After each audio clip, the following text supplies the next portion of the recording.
All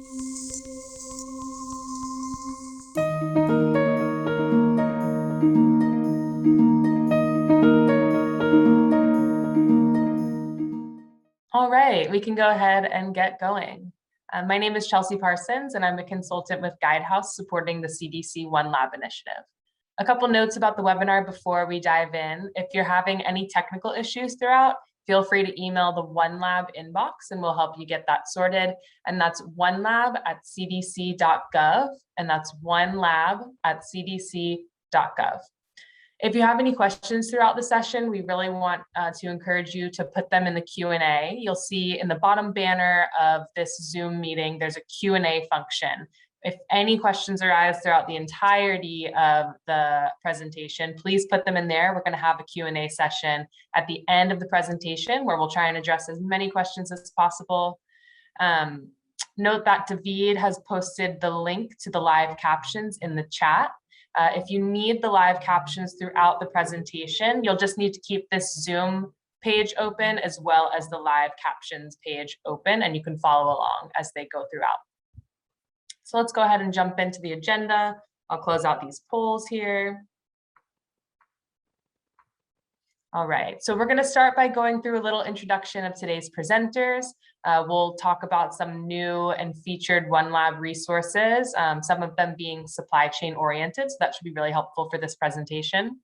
We'll do a couple Mentimeter activities, and Triona will give you more instructions once we get there. We'll get into our main presentation, part 1, have a little break in between there before we go into part 2, and then we'll have that Q&A session that I mentioned earlier. We'll close out the event just letting you know about our next One Lab event. So thank you again for joining us today. We're really excited to get started. And with that, I will go ahead and introduce you to today's speakers.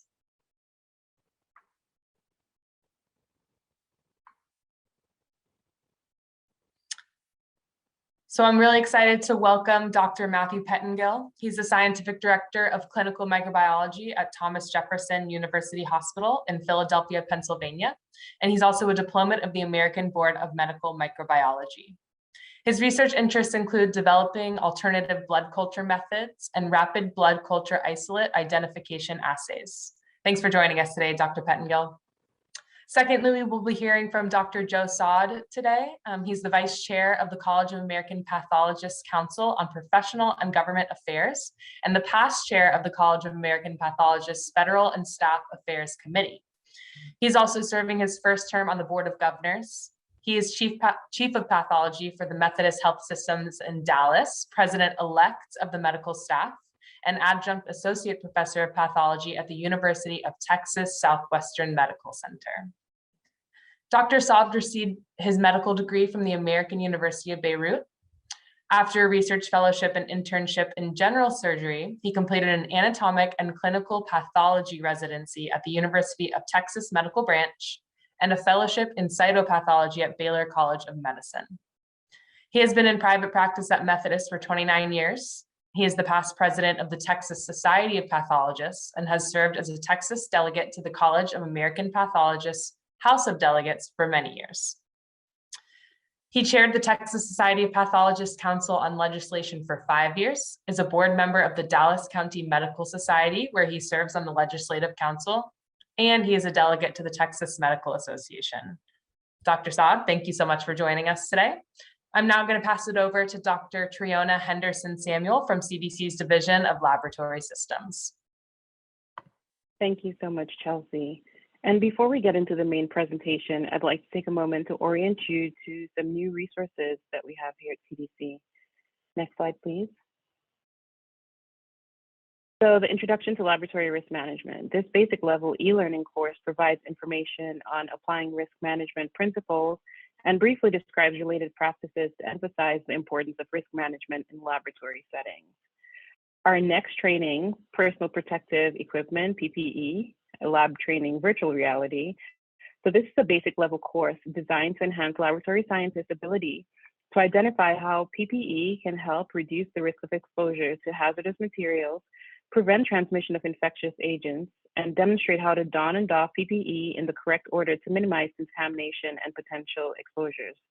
This course empowers learners to apply knowledge and practice selecting the appropriate PPE and properly donning and doffing it in a virtual museum. It concludes with a final exam in the virtual laboratory. All One Lab Network members will receive information about this course in their inbox tomorrow morning. Our next set of resources are CDC self-testing videos. CDC has released 2 short animated videos. The first one, how to use a self-test, and how to interpret self-test results. The videos help individuals use the self-test if they have COVID-19 symptoms or if they may have been exposed to someone with COVID-19. The videos also explain the basics of COVID-19 self-test and what to do after performing such tests.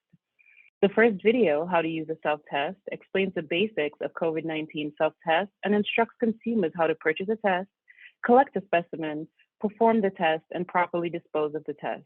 The second video, how to interpret self-test results, instructs consumers what to do if their test result is positive, their test result is negative, their test shows an invalid result or a test error, or if they think their test result is a false positive or false negative. Now I'd like to orient you all to some existing resources related specifically to today's topic on supply chain. CDC's Division of Laboratory Systems convenes regular calls with clinical laboratories to discuss the nation's clinical laboratory response to the coronavirus disease. These calls listed on the slide contain messaging, updates, tips regarding the supply chain challenges that clinical labs are facing due to the current state of COVID-19 pandemic. You can access the transcripts, the slides, and audio recordings of these sessions on the Clicker Call CDC webpage. The Summary of Health Facilities Strategies for Optimizing the Supply of PPE During Shortages is a quick reference which summarizes CDC strategies to optimize personal protective equipment or PPE supplies in healthcare settings and provides links to CDC's full guidance documents on optimizing supplies, which provide additional strategies and details. These strategies offer a continuum of options using the framework of surge capacity when PPE supplies are stressed, running low, or absent. The Supply Chain Disaster Preparedness Manual is designed to help supply chain managers become more familiar with the hazard scenarios likely to impact their facilities or systems and their communities. This manual, indicated on the slide, was developed with significant input from subject matter experts.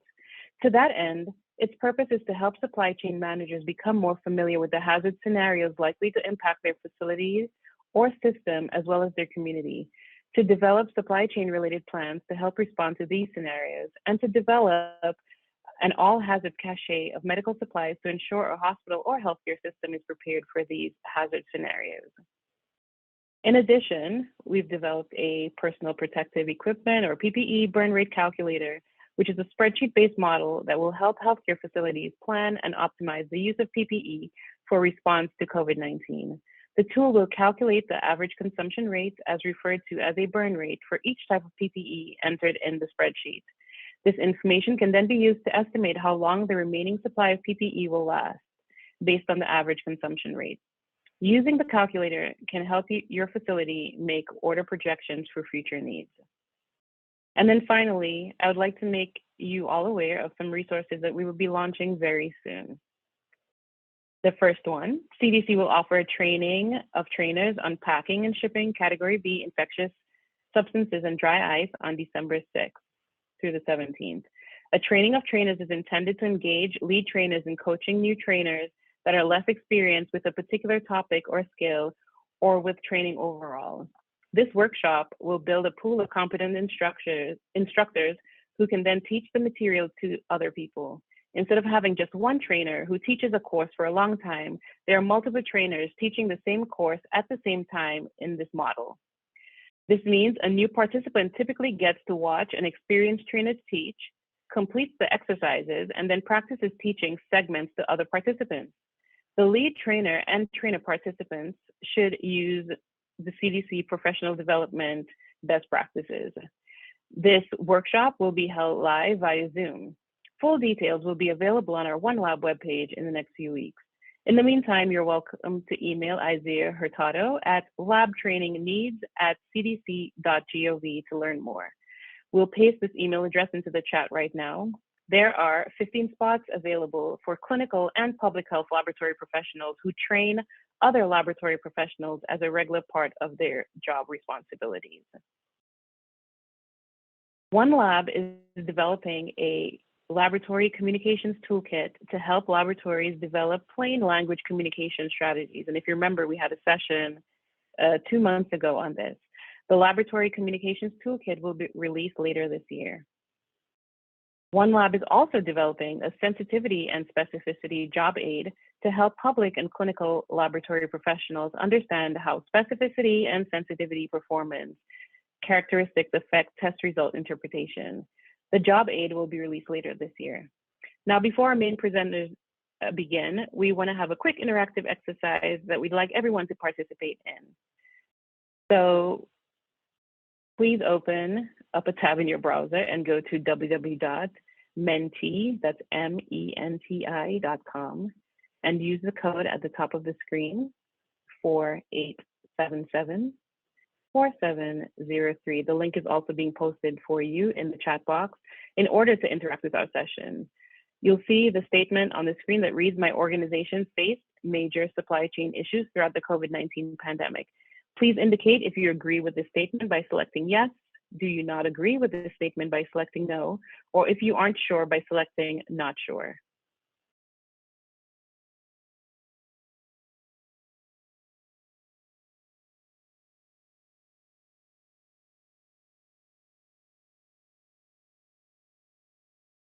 And we'll give everybody a couple seconds to get logged in and enter their responses.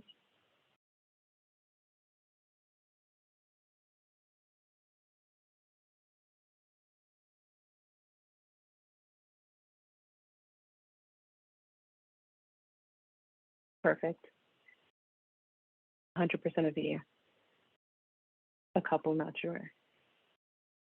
Awesome.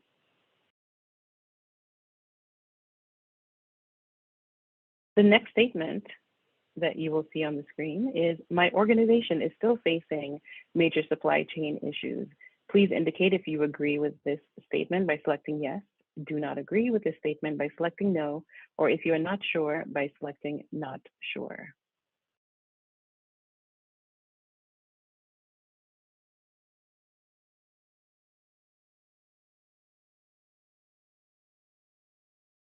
It seems like we're still entering.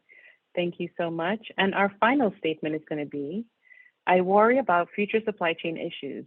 Please indicate if you agree with this statement by selecting yes, do not agree with this statement by selecting no, or if you are not sure by selecting not sure.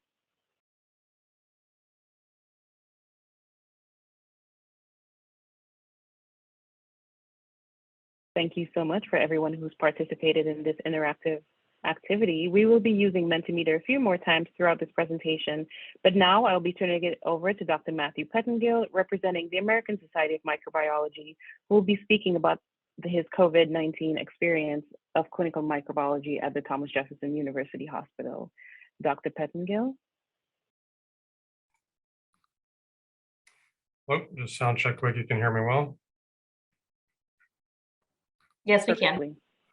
All right, thank you, Chelsea and Dr. Henderson Samuel for the introduction. So I'm just going to talk, focusing a bit on our individual experience here at our clinical lab at an academic medical center in Philadelphia. But you can go to the next slide, just an outline of some of the things I'm going to cover. So I'll talk about our experience early in the pandemic, developing a COVID assay and the other impact on our normal clinical lab functions. Supply chain, shortages of reagents, both data that the American Society for Microbiology collected from more than 100 clinical labs, but also our individual experience here. And then also shortages of personnel from a study from ASCP, and also comments on our experience with that. But then also touching on the advocacy matters that our organizations and we as individuals can reach out to government agencies, et cetera, to try to make a difference both now and for future preparedness and impacts on supply chain of future events. Next slide. So just going back to March of 2020 was a very hectic time in labs in general. So, we're basically in January and early February of 2020 watching this on the news like anybody else and not sure what the impact was going to be on clinical labs, whether this was going to be something of the scale of the original SARS coronavirus or MERS or something like that, where North American labs had really limited impact, limited need to test, or what the scope of this would be.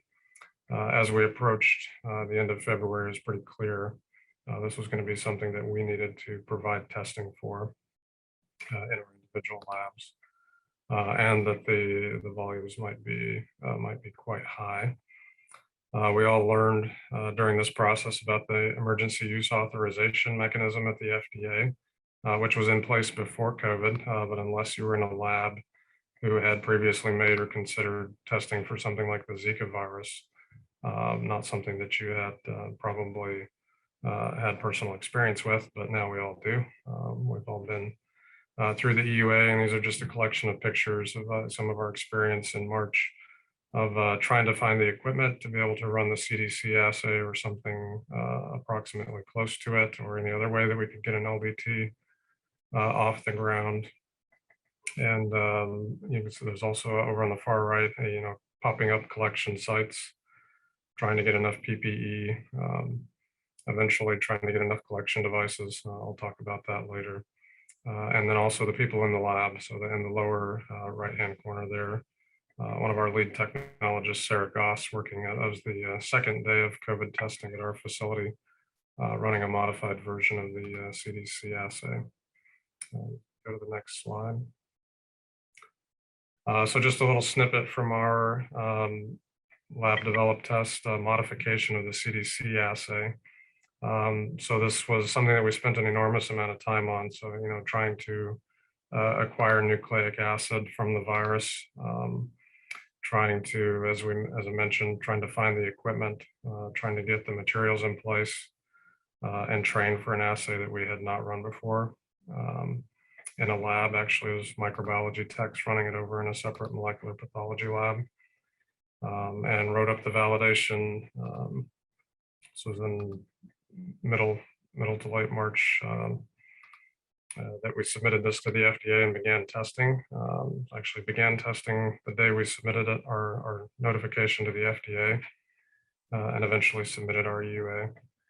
Although by the time we heard back from them, they said it was close enough to the CDC assay that we fell under their EUA. Anyway, but just a very interesting experience going through this whole lab developed assay, and trying to build up the personnel training to be able to make this happen on a large scale. And eventually we started getting in some commercial assays. You can go to the next slide.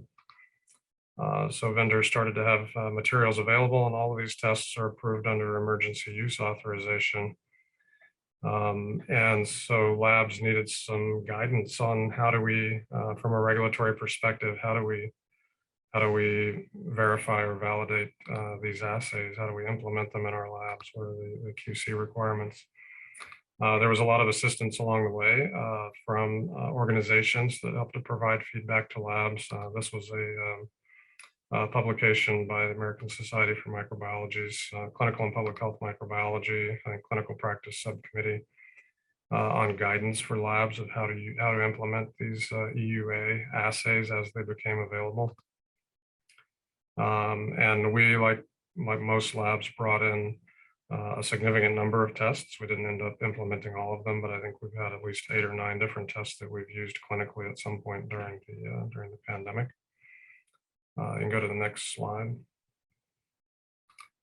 We also spent a fair amount of time, and I know a lot of labs did this too, on evaluating serologic or antibody testing for SARS-CoV-2. In our micro lab, we evaluated 2 and signed off a validation for 1 antibody test. And these, there was considered at the time that there was going to be a very high demand for these tests. I'm showing here a couple of advertisements that I saw on Twitter from one of the manufacturers of a COVID antibody test, which you can see in the one on the left, saying, should I get tested? Should everyone get tested? Turns out, as more evaluation of these tests and how they could be interpreted and used, came about that maybe a better question was, should anyone get tested? Ended up being more of a test of curiosity, although there's some clinical situations in which they're helpful, such as multi-system inflammatory syndrome in children, or if somebody's presenting very late. Potentially useful, but it is something we spend a lot of time on in the lab, ramped up for, and the demand for it never really materialized. Still actually pretty low volumes, although now with vaccines available, they are used sometimes, still more of a test of curiosity, but evaluating somebody's sort of response to vaccination.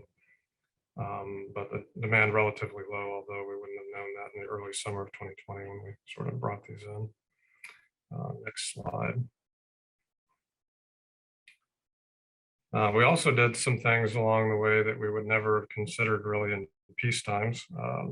So we started running out of all kinds of things. This is a sort of a talk focused on supply chain. We could not get enough nasopharyngeal swabs or viral transport media from commercial sources. And a lot of institutions struggled with this. Our health design lab, under the directorship of Rob Pugliese, partnered with the University of South Florida and Northwell and started using their 3D printers to manufacture a nasopharyngeal swab of sorts, which we evaluated on about 300 patients, using one traditional nasopharyngeal and one through one nostril, and the 3D printed swab through the other one. Clinically, it worked quite well. They also polled the volunteers, patients who were showing up for COVID testing at that tent that I showed earlier, basically polled them as to their experience with a traditional flocked nasopharyngeal swab versus this 3D printed swab, and their responses were actually indicated that it wasn't particularly less pleasant than a regular nasopharyngeal swab. Having had both, I would say I kind of prefer the flocked nasopharyngeal swab. I did use a 3D swab on myself, and I've had the regular swab. But clinically, it worked well, and we couldn't get enough material for the commercially available ones. And so I think we ended up using, I think they manufactured about 20,000 swabs. I think we ended up using 4,000 or 5,000 of these for patient testing, an extensive validation. You can go to the next slide. We also couldn't get viral transport media, so to pair with these three-dimensional swabs, and then eventually when we were able to get individually packaged commercial nasopharyngeal swabs, but we're not able to get them paired with commercial viral transport media. Our Thomas Jefferson University Biotechnology program, under the directorship of Dr. Geeks and his team of 10 or 12 students, however many they had working on this, actually ended up manufacturing about 30,000 viral transport media collection kits, most of which were paired with commercial nasopharyngeal swabs. But we actually did use quite a bit of this.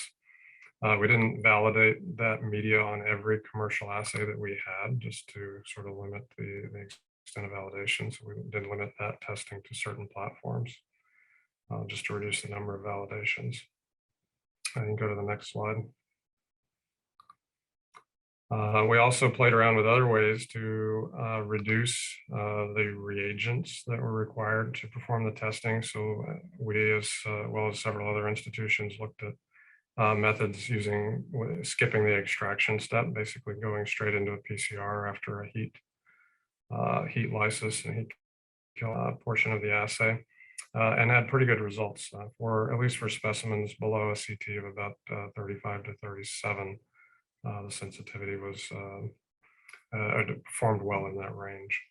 And go to the next slide. So it wasn't just COVID testing that we had issues as far as supply chain, as any of you affiliated with the clinical labs and public health labs know. The American Society for Microbiology, Clinical and Public Health Committee did a fair amount of work surveying labs to make data available to both to the labs to see, generally if having the same experience as others, but also to use this information to try to improve supply chain issues and advocate for labs. So they were surveying labs, more than 100, I want to say 150 to 200 labs were responding weekly with their shortages of a variety of different reagents and test equipment as well. So you can advance to the next slide, it's just the next figure. So this, I know you can't see the numbers, but the red bars or the COVID related kits and consumables, the number of labs that were short of reagents, and then also the blue instruments for performing the testing, and the light blue quality control materials. So you can see it's upwards of, 60 to 80% that were short of consumables, and this is over the time frame of sort of fall of 2020 to winter 2021. Next slide or next figure. Was not restricted to COVID related testing. So you can see that labs ran out of a variety of things, including agar media. Glass slides has recently been an issue. So we were not able to perform all of our routine testing for bacteria, fungi, mycobacteriology, parasitology. There was a shortage of sexually transmitted infection testing reagents for chlamydia and gonorrhea, specifically for actually most of the pandemic that's kind of eased up recently. But it was not just COVID supplies. Go to the next slide.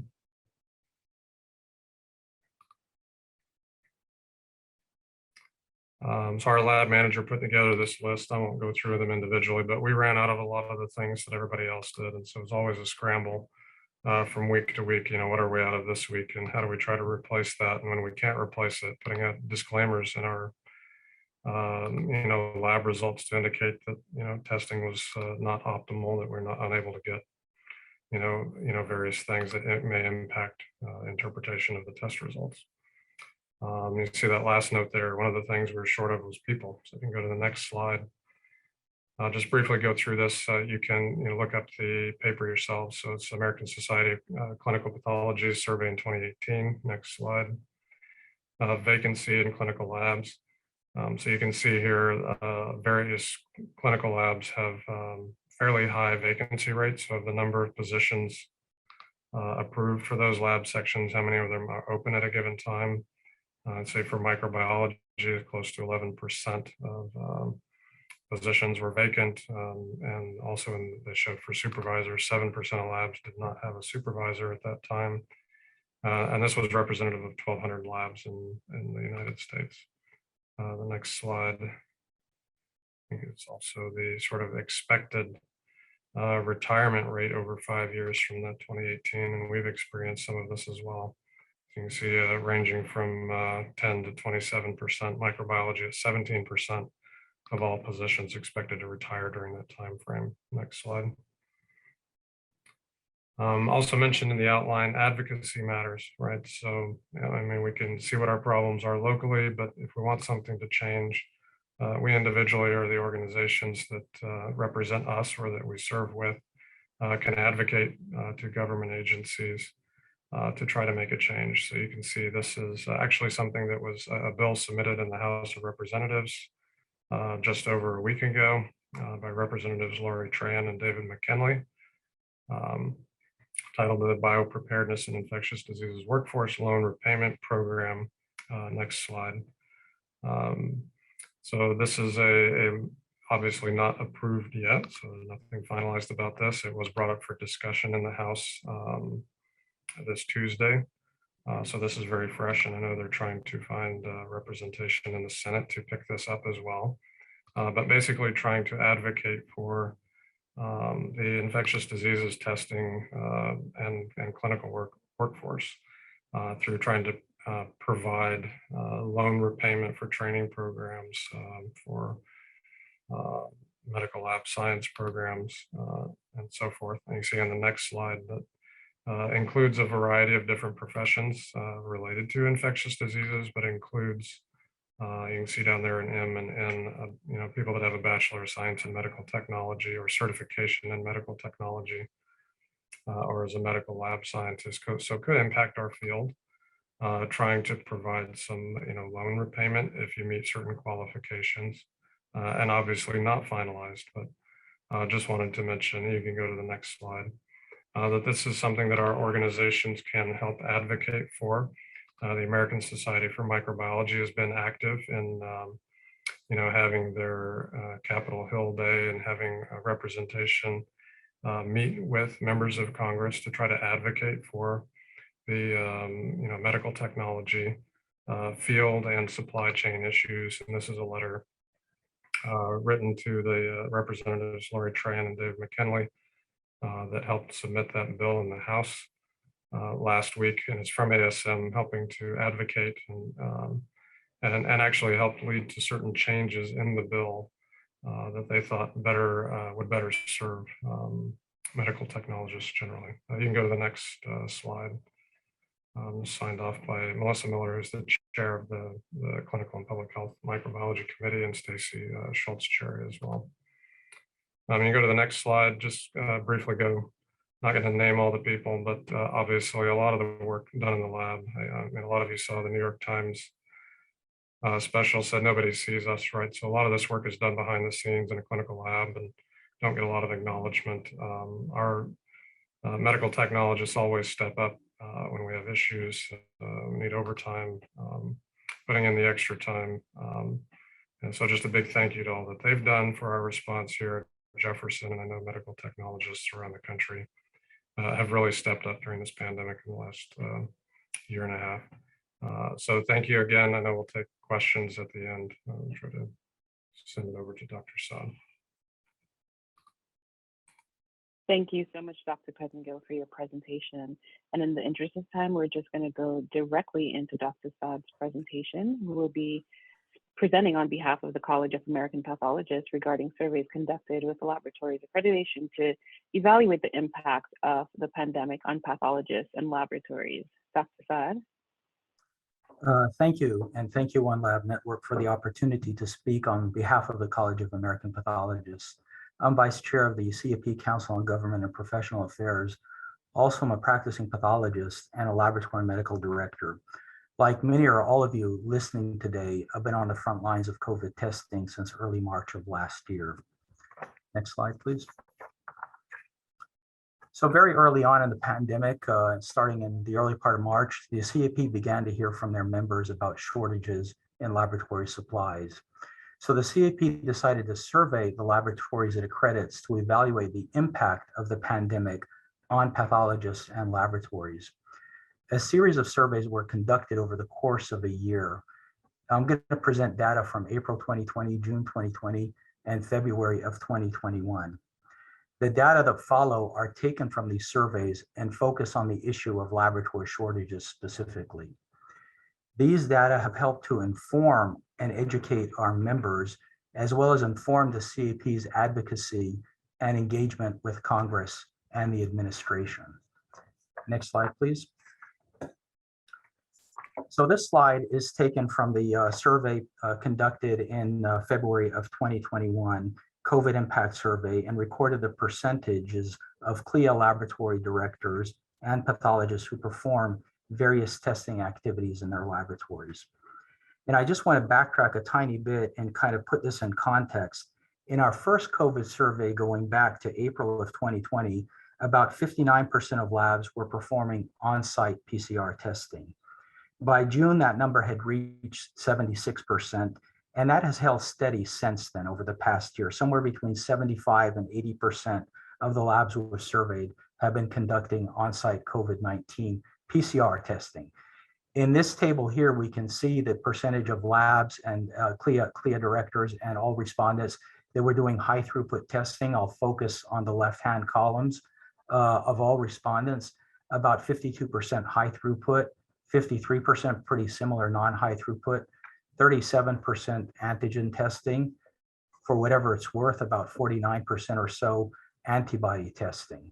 Obviously, several labs were doing many of these, and that's why the numbers add up to well over 100%. Next slide, please. Again, this is data from our February 2021 survey, and there's a lot of information on this, so I'm just going to highlight a few things. Academic medical centers are more likely to offer high throughput PCR testing, almost 72%. If we look at the non-academic hospitals, the majority of them, about 2/3 or so, 64.7%, are offering non-high throughput testing. I think this is an important point that I'll get back to in a second. Independent laboratories, the N is much smaller, and these laboratories are across the board. You can see from this table that almost half of them didn't do any COVID testing at all, but only about 41% were doing high throughput testing and about 20% non-high throughput testing. Another important thing I want to point out is in red here, depending on practice size, the likelihood of doing COVID testing, we can see that practices with less than 6 pathologists FTEs, only about 25% of them were doing high throughput, but over 50% were doing non-high throughput. And fairly consistently across the board, a large number of the bigger practices were doing high throughput testing. I can't explain why the over 50 drops off so dramatically. And over 50% of them were also doing non-high throughput testing. Now, I think there's a couple of important things I need to point out in this table. The fact that community hospitals are more likely to offer non-high throughput COVID testing is very important, because although we want to rely on the large national chains and the large regional hospitals as being the backbone for testing, it's very important to support the community hospitals, because these hospitals and these practices can offer testing close to the patient and are an essential part of a rapid response in a public health emergency. Next slide, please. Again, data from the February 2021 survey. One finding from our surveys was that laboratories had to maintain more than one kind of platform. We asked laboratory directors about the number of unique PCR testing platforms that their laboratories were using, first of all, and then by type of platform, either high throughput or non-high throughput. On this slide, you can see that more than 80% of practices use 2 or more platforms, and just over half of practices were using 3 or more platforms. Now, the reasons I think are pretty obvious, but I have to state them. Number one, to handle the high volume. Number two, and very importantly, different platforms were necessary because of the availability of those platforms. And of course, very importantly, the availability of reagents and supplies to run the platforms. I'm sure that all of you have experienced being able to get reagents for one platform 1 week and then running out of reagents and having to use another platform the next week. And so that was fairly consistent across the board in our surveys. Next slide, please. Also from the February 2021 data, this slide shows that many laboratories have multiple versions of the same type of testing platform. In blue, we see the high throughput, and in red, we see the non-high throughput testing. For example, about 45% of respondents who do COVID-19 PCR testing stated that their lab has more than one platform for high throughput testing. Nearly 60% stated that their laboratory had more than one unique platform for non-high throughput testing. Next slide, please.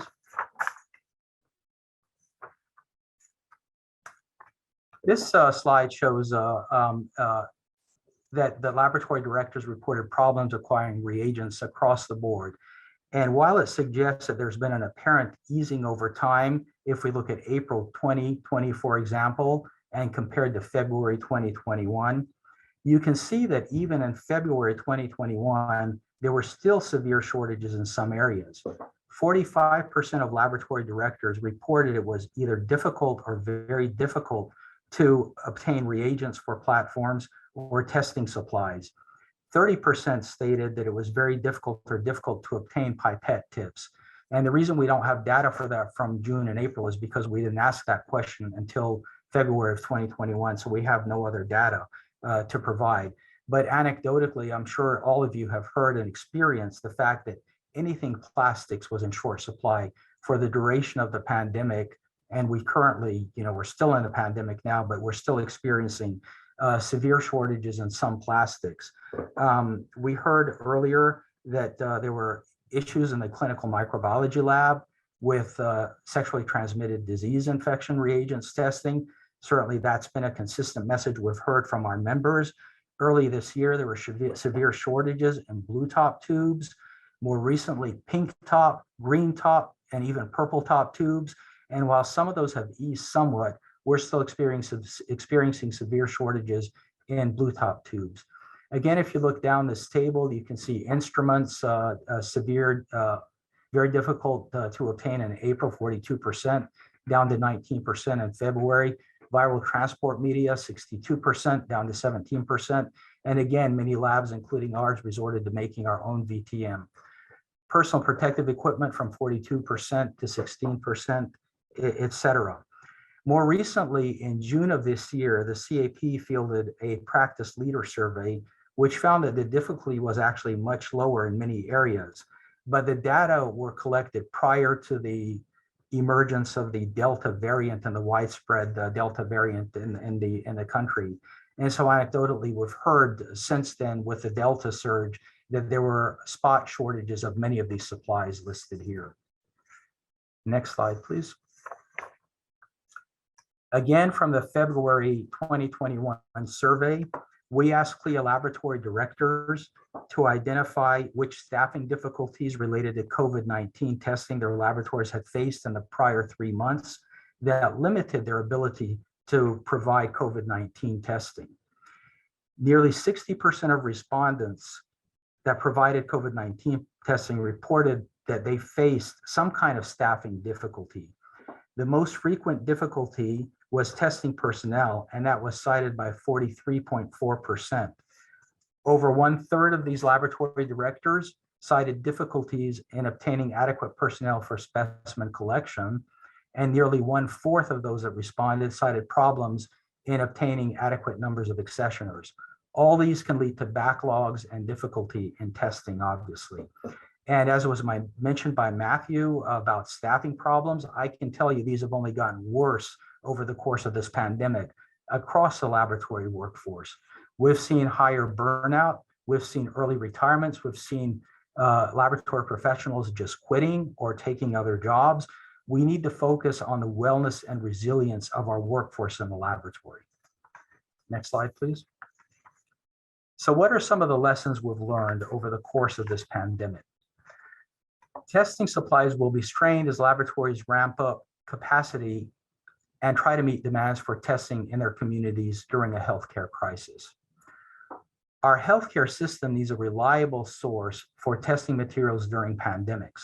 It has become obvious that laboratories will compete for the same resources, maybe even hoard some of those resources. Although I must admit in our community, there was great collaboration and cooperation between the laboratories in North Texas.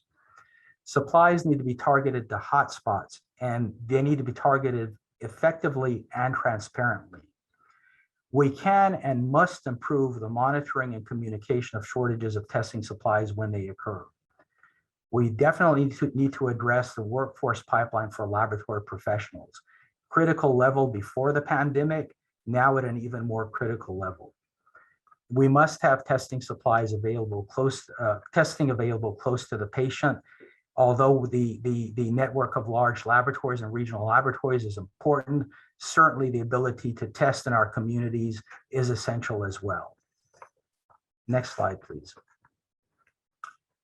So the CAP has engaged with Congress and the administration to support various efforts to mitigate supply shortages.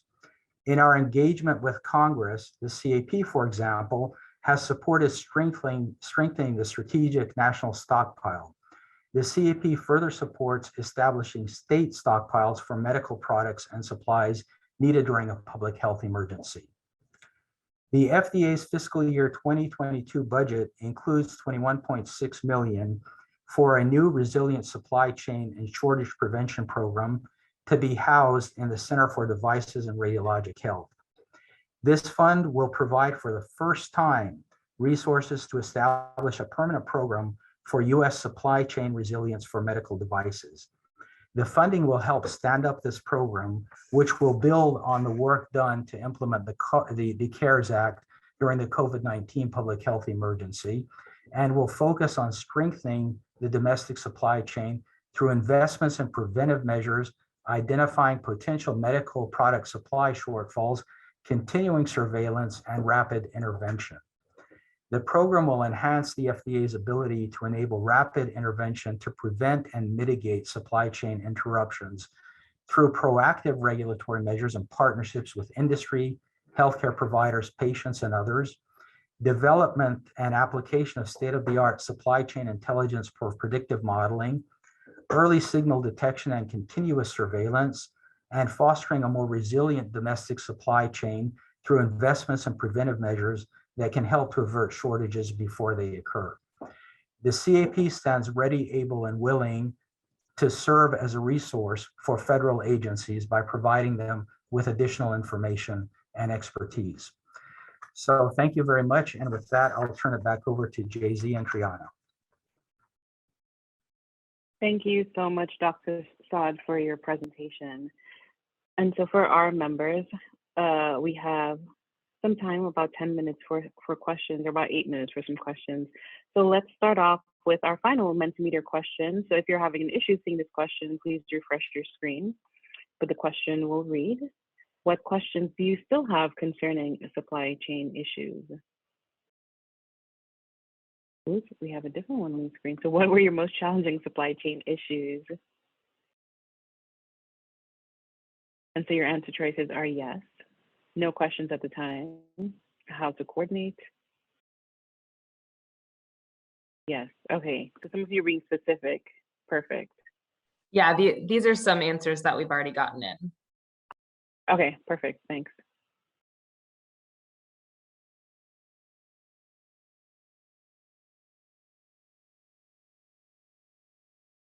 And just a reminder, it's the same number, 48774703. You can either refresh your screen or re-enter it at www.menti.com. Perfect. You want to go on to the last one, Chelsea?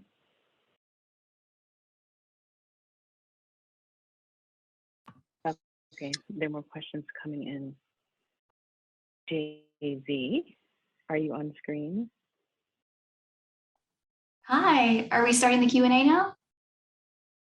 Yeah, so we can start with some of the questions that you have that we've already received, and there are actually some questions that are entered.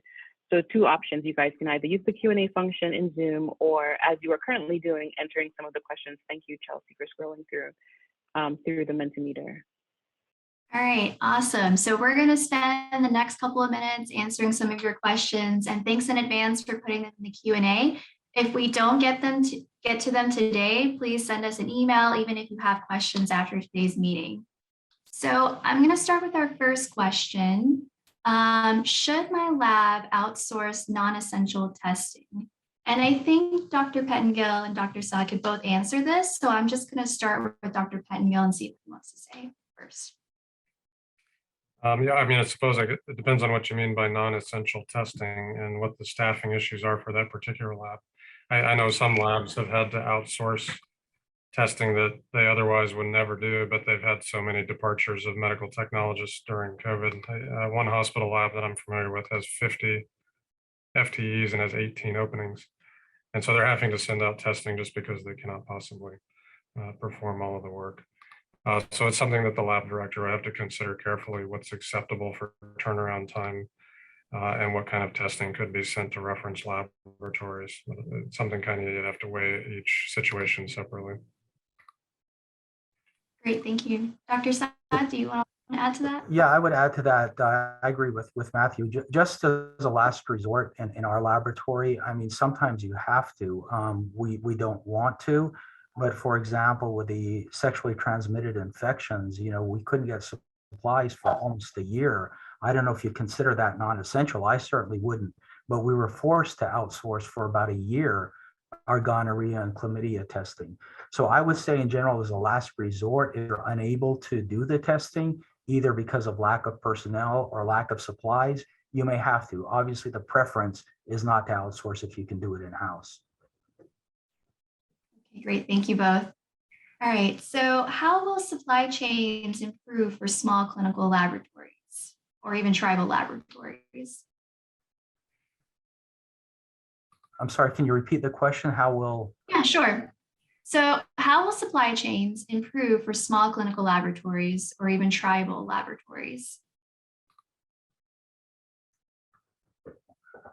Well, I would say that we have seen improvements, and it's a matter of obviously the manufacturing. We need to have the manufacturing capacity, and then the ability to get those to the appropriate laboratories. And I think the whole supply chain is a mess everywhere. Some supplies may be stuck on boats waiting outside of the LA harbor, and once they get to the harbor, you may need the trucks and the truck drivers to transport them to the appropriate things.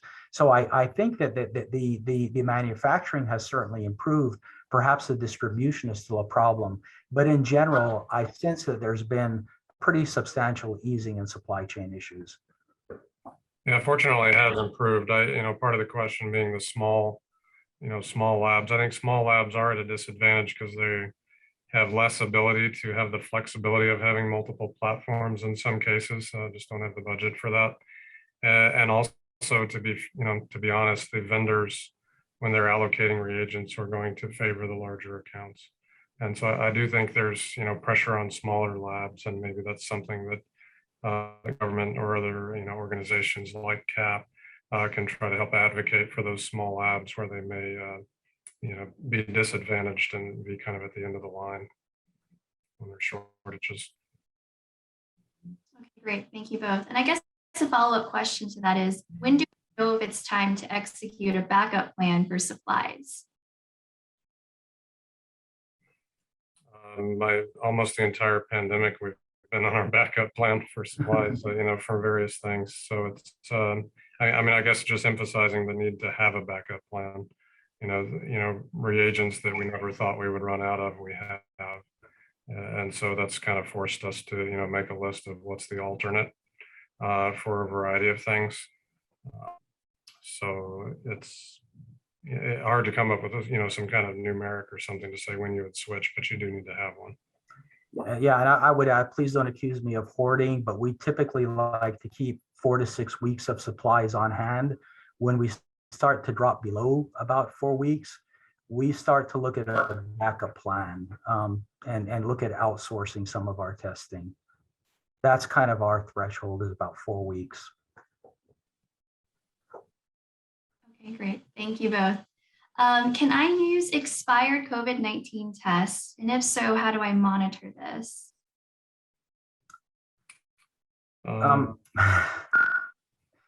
I'll go ahead and start out because this did come up in our practice over summer during the September surge. We were desperate. One of the manufacturers was switching from outsourcing the reagent production to doing it in-house, and there was an acute shortage all of a sudden. So there was a lab in town that offered us expired reagents. And actually CLIA has come out with some guidance during the public health emergency. Otherwise, it's a very, very narrow circumstance in which you can use it. But CLIA did come out with some guidance during this public health emergency to allow, under certain conditions, the use of expired reagents. Number one, on condition you don't deviate from the manufacturer's instructions. Otherwise, it's not covered by the EUA. And then number two, very importantly, that it's only temporary until unexpired reagents become available. So the laboratory must have a written policy in place to ensure that the reagents are performing as expected, and the kits and reagents must pass all the quality controls for each run. So, for a short period of time until they become available, you can use expired reagents if you have the appropriate policies in place in your laboratory. Yeah, I would say we had to do that for some non-COVID reagents just because we couldn't perform susceptibility testing for a brief period of time without it. But we added extra quality control material, runs every day, and those had to be checked before any patient results could be released, and it was only for a few days. So we did have to do that. But COVID reagents, we used them all up far in advance of their expiration date. I don't think we ever got near an expiry on a COVID test. So that was okay. Great. And then I think our last question is, how do we prioritize between stocking COVID-19 testing supplies and influenza testing supplies? That's difficult to predict. We don't really know what this flu season is going to be like. We had almost no flu from February of 2020 on last year, maybe a little in early March. And there started to be some cases of influenza in the Midwest. unclear what this season is going to be like. Probably depends a lot on how people are, utilizing masks and things like that, which will probably diminish over time. And what the season will be like, we don't know, because the Southern Hemisphere flu season was not normal as well. So it's hard to predict. You kind of have to have the flexibility to have things available. So you may try to, stock up on some influenza testing supplies that have long out dates, or keep, as Dr. Saad said, 4 to 6 weeks, have some kind of buffer. But it's really unclear at this time, how much influenza activity there's going to be. I would add, Matthew's absolutely right. It is hard to predict, but right now what we're seeing is COVID. We don't have much circulating flu. I can tell you in Dallas County, I'm not aware of, at least in our hospitals, I'm not aware of a single positive flu test that we've had recently. So we are stocking up on COVID as our highest priority. We're also stocking up on the COVID and flu combo tests. So we have some of those in stock as well. And at one of our hospitals, we're kind of running the combo test, just reporting the COVID if that's what's requested. So far, we haven't had any positive. I think once we start to get positive tests from those combos, then we'll probably roll out the combo tests more widely. So we're looking at the county health department, we're looking at CDC statistics numbers, other regions of the country, and we're doing our own kind of mini surveillance in one of our hospitals to try to predict when we need to switch to the combo testing. Yeah, some labs actually may not have a choice, because some of the vendors, depending on what platforms you have in your lab, if you've only got 1 or 2 or 3, many of the vendors are switching to only manufacturing combined flu and COVID testing, so you may not have a choice. Agree. Both. In the interest of time, I'm going to pass this back to Triona. Thanks you both again for presenting, and back to you, Triona. Thank you, Jay-Z, and thank you, Dr. Saad and Dr. Pettengill. For our members, please look out for more information regarding our next One Lab event, a collaborative educational event about point-of-care testing. As a reminder, all of these slides with links will be posted to www.cdc.gov/OneLab within the next 2 weeks. If we weren't able to get to your questions today, and there were a lot of questions, so thank you so much for the robust discussion, please send your questions to onelab@cdc.gov. We will also be using the information gathered from the Mentimeter to develop a supply chain Q&A job aid, which we will send out to the network once complete. We're looking forward to our continued collaboration and being able to assist you in all of your training needs. Thank you and have a great day.